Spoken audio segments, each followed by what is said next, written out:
Well, hello there everybody.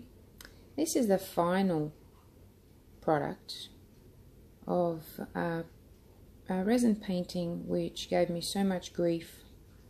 Well, the painting itself didn't give me grief, it was just myself who caused this by just overdoing things and just getting deeper and deeper into creating mess.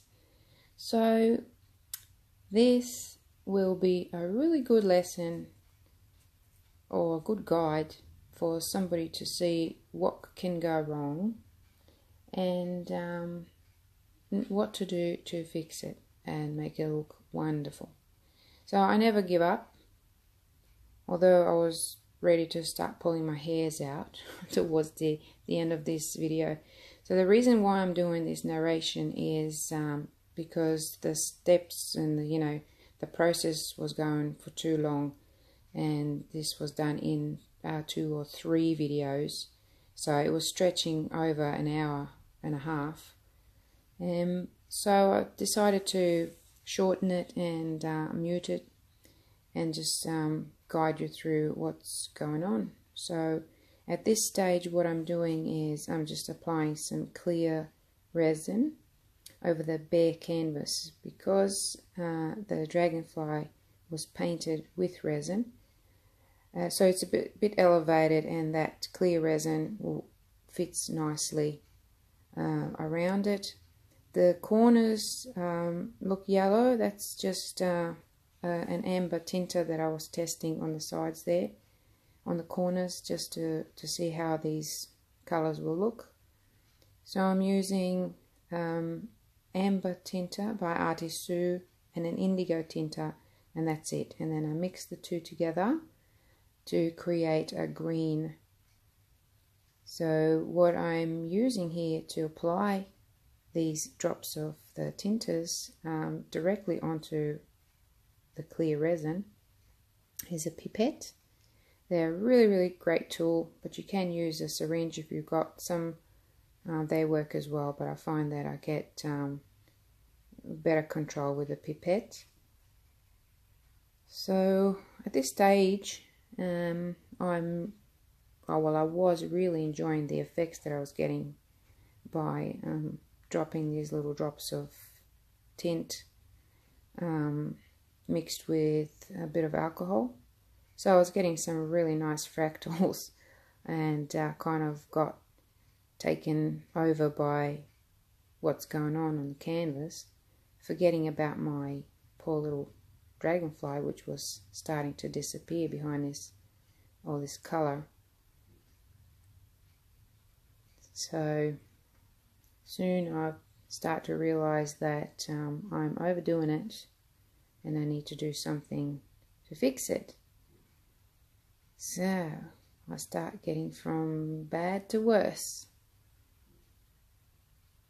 But not to worry. What I'm doing here is I'm just thinking, oh, I might just create some swirls. That'll fix it. That'll make it look nice and interesting. Not quite. Just made it look messy. I think on its own, without the dragonfly, it would be quite an interesting abstract painting. However, I did want to show off the dragonfly, so that was not what was intended with the background. I'm just adding a little bit of gold, thinking that maybe that will help it pop a little bit.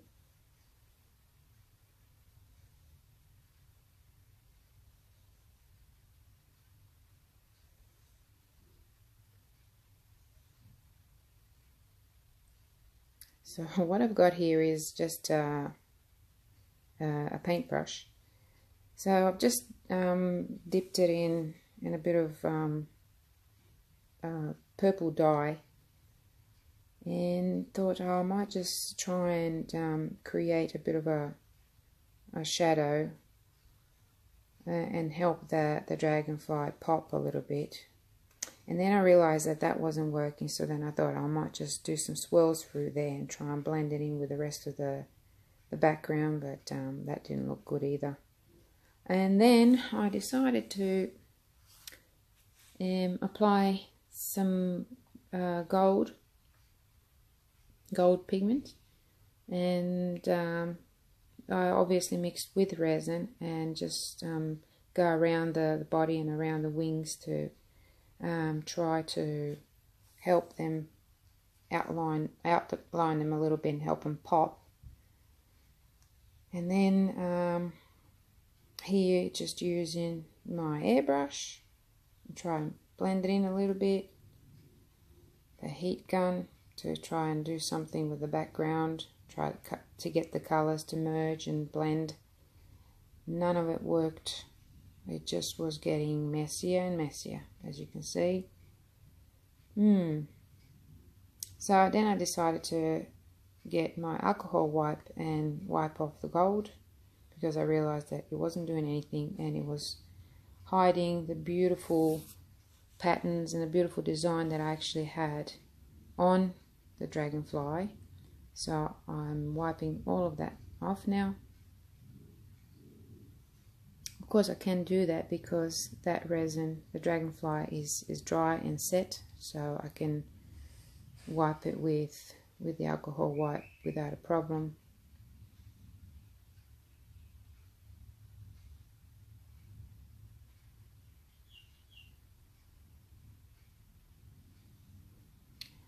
If you can hear any snoring, I have my dog in the studio with me. I've got both of them in here, and they both snore, but one of them is right near me, so if you can hear her snoring, I do apologize. Of course, I don't have my pets in the studio when I'm working with resin. I usually keep them way away. So the place is well ventilated now, and the air is good, so they can stay here with me while I'm doing this. Oh, what I'm doing here is I am adding some acrylic pearl paint right over the top of the wet resin, because from past experience it can create really cool effect. Not in this case though, because it just wasn't working out. It looks alright, but just not what I wanted. You know, like when you know what you want and you're trying to get there and it's just not happening, and for some reason you're just so disconnected. And it's very important to, before you start painting, be very connected with what you want to do. Even if you got a clear picture in your mind, you may not know how to get to that, but if you allow yourself to just let go of whatever the mind is thinking or doing, and just let yourself be present in the moment, it'll happen. And it just wasn't happening for me here because I was getting frustrated, and it's not like me to do that. And every time I do get frustrated, the paintings or whatever I'm doing doesn't turn out right. So here I was just adding some. Okay, previously I didn't mention that I used my airbrush to try and blend that paint, which didn't really work out well. So what I'm doing here, this has dried and set, so I'm just using a permanent marker just to go around and create a little bit of shape to this dragonfly. I was happy with the way it looked before, but since I've messed up the background, I thought I might just fix everything and do what I do best, is fix things and paint. So that's what I did. And the reason why I used the permanent marker is because it dries super fast, and I didn't want to use a black paint to to paint around it because I didn't want to have to wait. So that's the reason why I did that. And I quite like the shape now. It's still preserved all its original characteristics. So all I did was just tidy up the shape a little bit. And now what I'm doing is I've got some resin mixed with some black pigment, and I'm just applying that with a brush to give me better control all around my dragonfly.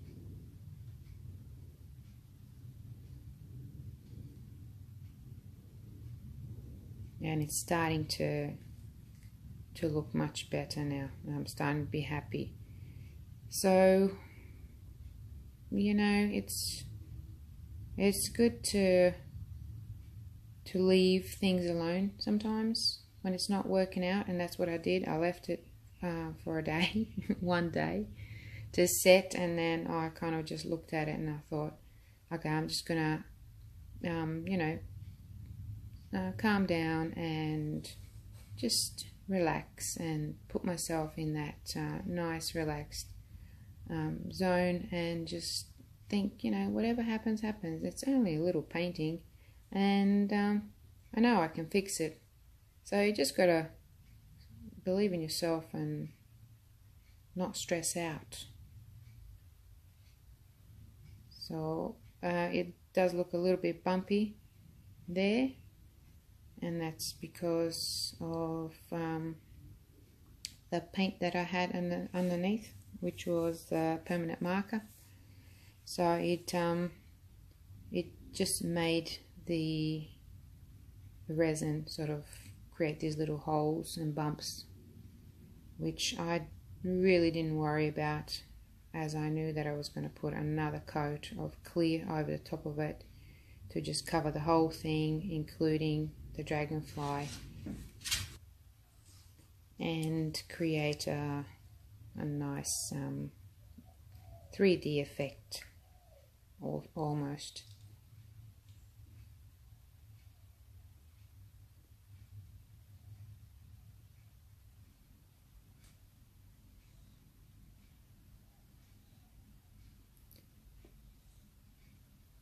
So I didn't video the final coat of clear. I didn't think that was necessary. It was already taken up by a lot of time. So it was just a plain clear coat of resin. And I've used, so this was done in three layers, and each layer I used 30 milliliters for the first, and then another 15, and then another 30. So not a lot, considering that, you know, I kept fiddling with it. So hopefully you'll get something good out of this. I know I sure did. And so the next video that I will do will be a more organized and hopefully much better and quicker video, so that you can, you know, and easier, so that you can just learn from it and go. If you like dragonflies or butterflies or anything like that, it can be painted with resin as a medium. So there you have it. This is a night shot. That's why it's really shiny. Hope you liked it, and do let me know what you think. Thank you so much for watching.